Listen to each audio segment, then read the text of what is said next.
এই মুহূর্তের বাংলাদেশে আজকের মতো সেনাবাহিনীর উপর জনগণের এত আস্থা, এত ভরসা অতীতে আর কোনোদিন দেখা যায়নি। কারণ এই মুহূর্তে বাংলাদেশটাকে রক্ষা করতে হলে সেনাবাহিনী ছাড়া ভরসা করার মতো আর কেউ নেই।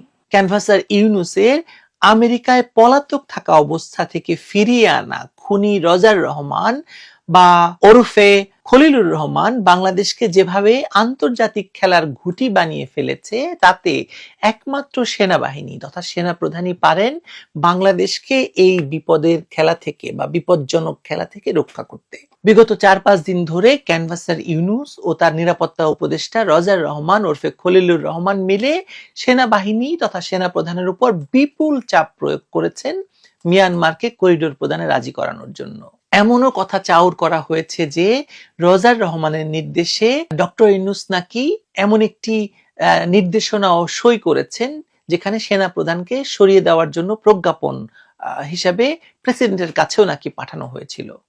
প্রেসিডেন্ট সেটি কিভাবে ঠেকিয়েছেন, কিংবা এমনও হতে পারে যে বঙ্গভবনে কার্যত বন্দী প্রেসিডেন্টের কাছে পৌঁছার আগেই সেনাপ্রধান সহ নৌ ও বিমান বাহিনীর প্রধানদের এই চাকরিচ্যুতির নির্দেশের কপি ধ্বংস করতে সক্ষম হয়েছেন। কিন্তু যেটুকু জানা যাচ্ছে তাতে এটা আর অস্পষ্ট নেই যে সেনানিবাস এবং যমুনার মধ্যে দৃশ্যমান কোনো দেয়াল না থাকলেও কঠিন মনস্তাত্ত্বিক যুদ্ধ চলছে দুই পক্ষের মধ্যে।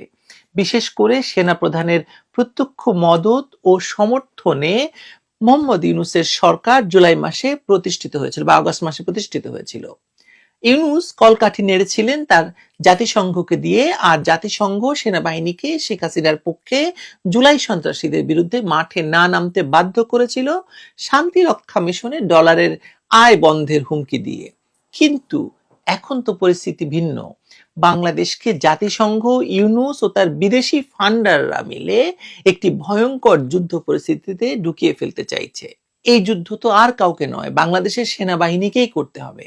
তাছাড়া এই যুদ্ধের শর্ত যদি আগে সেনাবাহিনীকে জানানো হতো, তাহলে সেনাবাহিনী কি এই জুলাই সন্ত্রাসীদের ক্ষমতায় বসাতো? আপনার কি মনে হয়? আমার মনে হয় সেটা হয়তো বসাতো না। কিন্তু এখন যখন সেনাবাহিনীর উপর প্রচন্ড চাপ সৃষ্টি করা হচ্ছে, তখন সেনাপ্রধান সহ তার জেনারেলদের বেশিরভাগেরই এই যুদ্ধে বাংলাদেশকে জড়ানোর ব্যাপারে কোনো প্রকার সমর্থন নেই বলেই বোঝা যাচ্ছে। সর্বশেষ খবর অনুযায়ী মার্কিন চার্জ দ্য অ্যাফেয়ার্স, মানে বাংলাদেশে নিযুক্ত মার্কিন চার্জ দ্য অ্যাফেয়ার্স সহ বেশ কিছু মার্কিন কর্মকর্তা এবং আরো 2টি দূতাবাসের কর্মকর্তা সেনাপ্রধানের সঙ্গে বৈঠক করেছেন এবং তারা সেনাপ্রধানকে স্পষ্টত চাপ দিয়েছেন আরাকানে করিডোর দিতে রাজি হতে। কিন্তু সেনাপ্রধান এতে রাজি না হওয়ায় বিষয়টি এখন রূপ নিয়েছে কে কাকে কার আগে ক্ষমতা থেকে বা পদচ্যুত করে সেই পর্যায়ে। ডক্টর ইউনূস সেনাপ্রধানকে নাকি সেনাপ্রধান ডক্টর ইউনূসকে কার আগে কে কাকে সরিয়ে দেবে, এরকম প্রশ্নকে সামনে নিয়েই বাংলাদেশে এই মুহূর্তে প্রতিটি মুহূর্ত শ্বাসরুদ্ধ অবস্থায় কাটছে। সেনাপ্রধান দরবারও ডেকেছেন বলে জানা যাচ্ছে, যদিও এই দরবার সারা বাংলাদেশে সেনাবাহিনীর জন্য নয়, সিলেক্টিভ দরবার, যে কারণে কাউকেই প্রকাশ্যে বেশি একটা দেখা যাচ্ছে না, না সরকারের কাউকে, না সেনাপ্রধানকে। সকলেই নিজস্ব কাশিমবাজারের কুঠি বানিয়ে ক্ষমতা প্রয়োগের চর্চা করে চলেছেন। ডক্টর ইউনূস এতদিন ফরাসি দূতাবাসের উপর ভরসা করলেও এখন সেখানে তিনি জায়গা পাচ্ছেন না বলে বোঝা যাচ্ছে।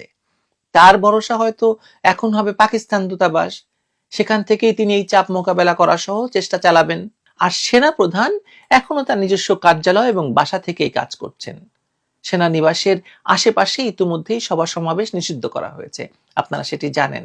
এবং নানাবিধ সূত্র বলছে যে সেনানিবাসে সেনাপ্রধান এবং তার বিশ্বস্ত জেনারেলরা ঘন্টায় ঘন্টায় বৈঠক করছেন, পরিস্থিতি নিয়ন্ত্রণ করছেন। প্রেসিডেন্ট রয়েছেন কার্যত বন্দী বঙ্গভবনে, কিন্তু তার হাতে এখনো একটি মোক্ষম অস্ত্র রয়ে গেছে বাংলাদেশকে রক্ষা করার জন্য। কিন্তু লক্ষ্য করুন, ইউনূস সরকারের বাকি উপদেষ্টাদের দিকে তারা এখন রাস্তায় বেরোতে নাকি ভয় পাচ্ছে। সচিবালয়ের নিরাপত্তা বাড়ানো হয়েছে, মন্ত্রীপাড়ার নিরাপত্তা বাড়ানো হয়েছে। ঢাকা শহর এখন নানা পদের নানা ঢঙের ইউনূস বিরোধী মিছিল আন্দোলনে মুখর। বিএনপি এখনো মিউ মিউ করলেও নিষিদ্ধ ঘোষণার পরও আওয়ামী লীগের মিছিল ঢাকা কাঁপাচ্ছে, দেশ কাঁপাচ্ছে। বিশেষ করে আওয়ামী লীগ নিষিদ্ধের দাবি নিয়ে যমুনা গরম করা কালা পাহাড়দের দেখা কোথাও পাওয়া যাচ্ছে না। আপনি দেখেছেন তাদের কোথাও? চাষি যেমন কোরবানির জন্য এক একটি গরু নিজ হাতে লালন পালন করে, খাইয়ে দাইয়ে বড় করে, নামও দেয়, গরুর রং কালো হলে কালা পাহাড় নাম দিতেও দেখেছি আমরা। তেমনি ক্যানভাসার ইউনূস বিগত ৯ মাস ধরে গরু মোটাতাজাকরণের প্রকল্পের মতো কিছু কালা পাহাড় মোটাতাজা করেছিলেন বাংলাদেশের রাজনীতিতে। তাদের হম্বিতম্বি এবং দেশময় ধ্বংসযজ্ঞ দেখে দেশের মানুষ কেবল ভীত নয়, এখন আসলে মানুষ ঘুরে দাঁড়াতে শুরু করেছে এদের বিরুদ্ধে। তাদের হাতের নাগালে পেলে এখন তাদের অবস্থা কেমন হবে সেটি আপনারা আমার চেয়ে ভালো জানেন। কি জানেন না?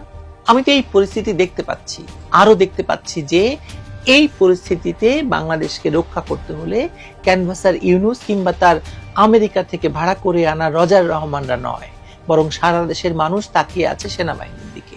আমার দৃঢ় বিশ্বাস আপনিও নিশ্চিতভাবেই মনে করেন যে সেনাবাহিনী যদি এখন এগিয়ে না আসে তাহলে দেশটা শেষ হতে আর বেশিক্ষণ লাগবে না। এরকম ভাবে সেনাবাহিনীকে আর কোনোদিন আপনারা চেয়েছিলেন? আমি তো স্মরণ করতে পারি না। আপনি পারেন?